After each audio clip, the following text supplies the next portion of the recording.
Najiba Kesbi, vous partagez ce point de vue sur l'importance de cette agriculture solidaire? Alors, il faut d'abord simplement savoir que ce qu'on appelle agriculture solidaire dans le cadre du plan Maroc Vert, c'est le pilier 2.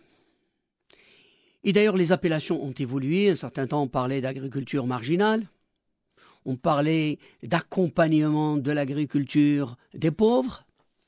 Et en fait, il faut bien comprendre que c'est un peu le pendant de ce qui est, et de très loin, le principal du plan Maroc Vert, c'est-à-dire le pilier 1. Il ne faut quand même pas oublier que le plan Maroc Vert, c'est d'abord le pilier 1. Et le pilier 1, c'est quoi? C'est une agriculture intensive, productiviste, on le dit clairement, productiviste, à forte valeur ajoutée, exportatrice, qui devrait être compétitive. C'est-à-dire, en clair, on est là dans le modèle de la grande ferme, c'est-à-dire à des années-lumière de la réalité béante de l'agriculture standard marocaine. Voilà. Et c'est parce qu'on a mobilisé des ressources considérables. Vous parliez de 20 milliards. Vous savez, le plan Maroc Vert, c'est en gros 150 milliards. 20 milliards pour l'agriculture, le deuxième pilier, une cinquantaine de milliards pour les actions horizontales qui elles aussi, profitent d'abord largement au pilier 1, et tout le reste, c'est le pilier 1. C'est donc, en termes de ressources, en termes d'aide, de subventions, d'encadrement de l'État, quelque chose d'autrement plus important que ce qu'on annonce pour la dite agriculture solidaire. Donc, l'essentiel, il est dans le pilier 1. Maintenant, bien évidemment, il fallait pas passer à côté, ouais, vous l'avez dit, quand même 800 000 exploitations qui sont extrêmement importantes, et il fallait donc faire quelque chose. Alors, qu'est-ce que c'est que ce quelque chose? Je crois que, si vous voulez qu'on avance un peu dans le débat, qu'est-ce qu'on fait aujourd'hui?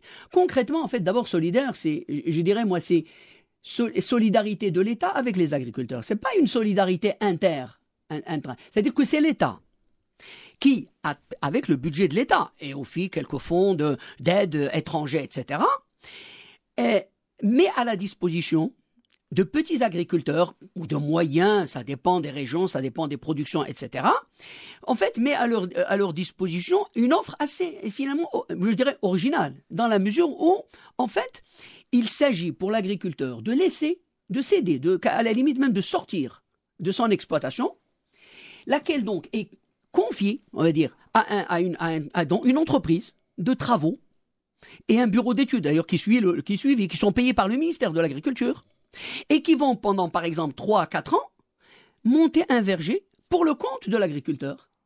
C'est ça ce qu'on appelle solidarité. Alors, évidemment, a priori, on peut dire que c'est magnifique. Voilà une situation où l'État vient, il vous plante de l'olivier, il vous plante des agrumes, des poiriers, des pommiers, et au bout de 3-4 ans, il vous dit, allez-y, c'est à vous. Sauf que, malheureusement, là, l'expérience a montré que ce type de modèle, où en vérité, l'agriculteur ne se sent pas impliqué, ne se sent pas participatif, participant, je puis dire, à ce processus. Généralement, il a l'impression que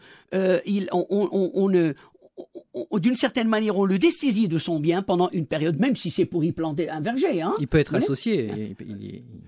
Pour l'instant, le modèle qui fonctionne, je vous dis, c'est celui-là. C'est-à-dire que c'est une entreprise de travaux à façon, hein, qui s'occupe, qui prend l'exploitation, plante pendant un certain temps, et il y a un bureau d'études qui suit le travail. C'est ça le modèle qui est en train de fonctionner aujourd'hui. Je vous dis, ce qui pourrait poser problème à l'avenir, c'est que, ne se sentant pas suffisamment impliqué, n'ayant pas simplement investi lui-même, il se peut très bien qu'au bout du compte, il ne se sente pas en responsabilité de relayer l'action de l'État, et donc de fructifier, de développer, de promouvoir il y a un grand point d'interrogation qui, là, pèse sur le sort de ce qu'on appelle ce pilier 2. Alors, on voit que vous n'avez pas du tout la même vision quant à cette définition de l'agriculture solidaire dans le plan Maroc Vert. Un plan qui insiste aussi sur... peut-être, allez-vous me dire, encore une fois, une niche, mais qui a une forte valeur ajoutée, c'est-à-dire l'agriculture bio, puisque l'économie solidaire s'appuie aussi beaucoup sur des productions biologiques, Le marché est en train d'exploser partout en Europe. Au Maroc aussi, c'est le cas. Il y a un début de frémissement là-dessus. On a interrogé l'un des maîtres à penser dans le monde de cette agriculture écologique, l'agroécologie. C'est comme ça qu'il l'appelle. Pierre Rabhi, paysan, philosophe, expert auprès des Nations Unies. Il a lancé quantité de projets dans le monde, en Afrique notamment et au Maroc. Nous lui avons demandé de nous définir ce qu'était l'agroécologie. On l'écoute.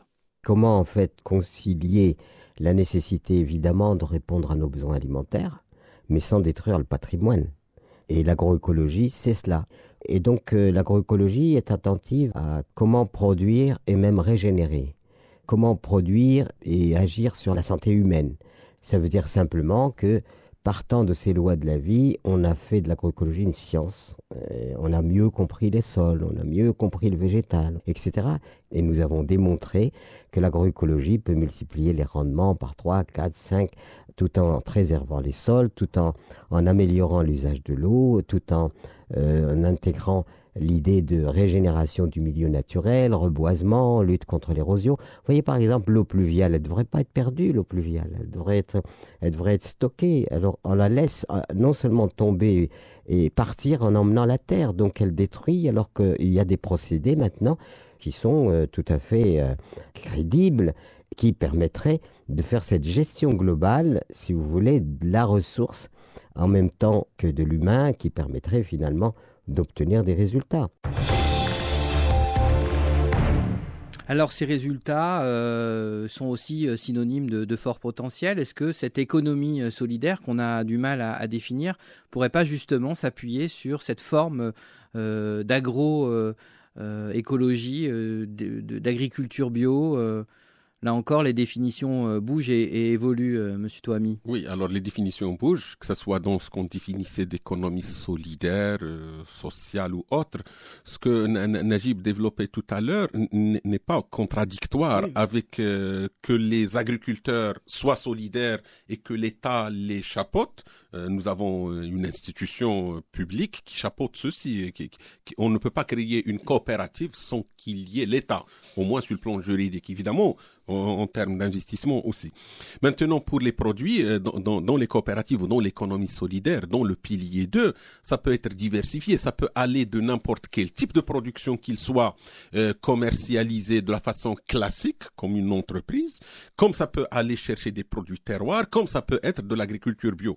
Ce qui est fondamental dans ça, et je crois que Najib le disait tout à l'heure, c'est qu'il y ait une valeur ajoutée, que ceci génère des revenus et qui génère des profits clairs pour la population, pour les paysans.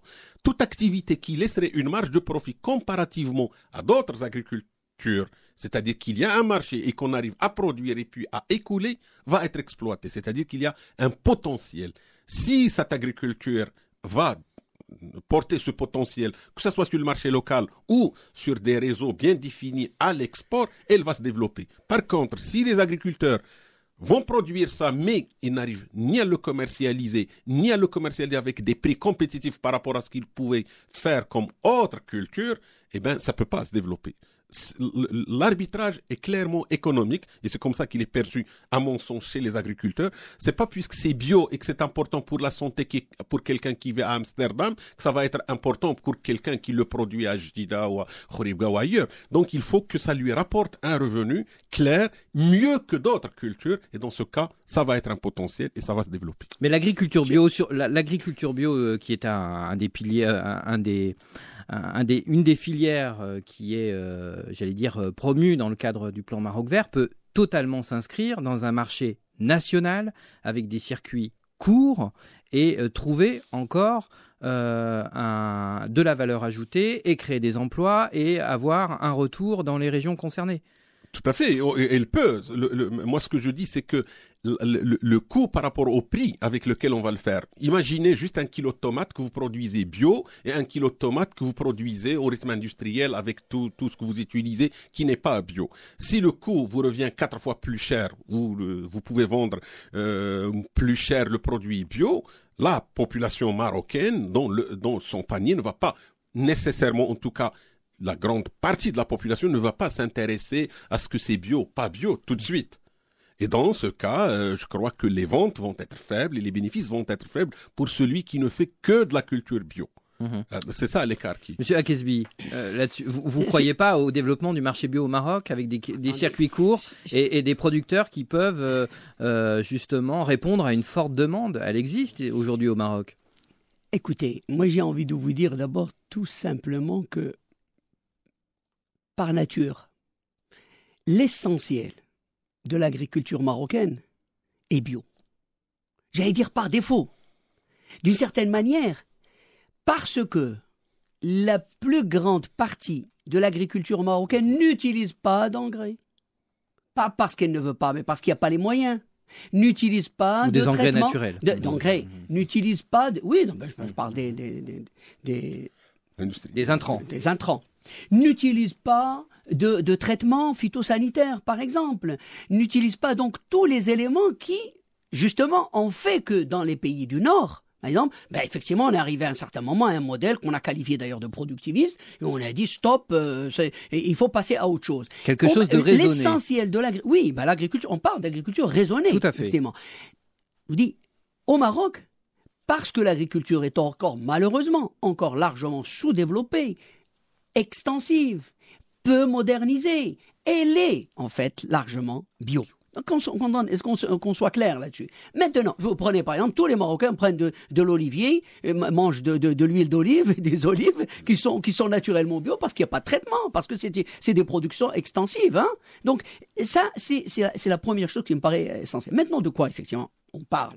On parle, encore une fois, d'une agriculture bio qui est exploitée dans le cadre d'une activité organisée. Souvent d'ailleurs, ce sont les grands agriculteurs qui par ailleurs sont des agriculteurs extrêmement intensifs et productivistes, hein, qui produisent par exemple la fameuse tomate qu'on envoie en Europe et qui passe effectivement pour être le produit de l'agriculture intensive et productiviste par excellence. Ce sont les mêmes qui, par opportunité, parce que c'est une activité qui rapporte, parce que c'est une activité pour laquelle la demande est importante maintenant en Europe, se mettent à exploiter quelques hectares, pour lesquels, évidemment, ils arrivent effectivement à obtenir les labels de qualité nécessaires pour les exporter. Donc, encore une fois, cette agriculture bio-là, clairement identifiée, reste marginale. Et là encore, bien évidemment qu'elle a de l'avenir. Bien évidemment qu'il faut la développer. Bien évidemment qu'il faut organiser notamment les circuits. Tout ce que dit Touhami, je suis évidemment d'accord. Tout cela est absolument nécessaire. Seulement, encore une fois, passez-moi l'expression, je n'ai pas envie de rester sur l'arbre pour ne pas voir la forêt. La forêt. Et pour rester sur ce modèle de production productiviste et permettez-moi de vous dire, extrêmement destructeur des ressources naturelles. C'est quand même le pilier 1 du plan Maroc vert, c'est exactement cela. C'est explicitement dit. On mise sur une agriculture, celle des grands agriculteurs qu'on veut rendre compétitifs, et on va les rendre compétitifs avec un modèle de production qui surexploite en fait les ressources naturelles, qu'il s'agisse de l'eau, qu'il s'agisse du sol, qu'il s'agisse donc des traitements, etc. Et qui fait donc que cette agriculture majeure, souvent couplée avec les exportations, il faut le dire, parce que c'est une production d'exportation, c'est d'abord cela, la forêt, si vous me permettez, parce que c'est cela, la réalité de la grande partie de l'agriculture qui pose problème.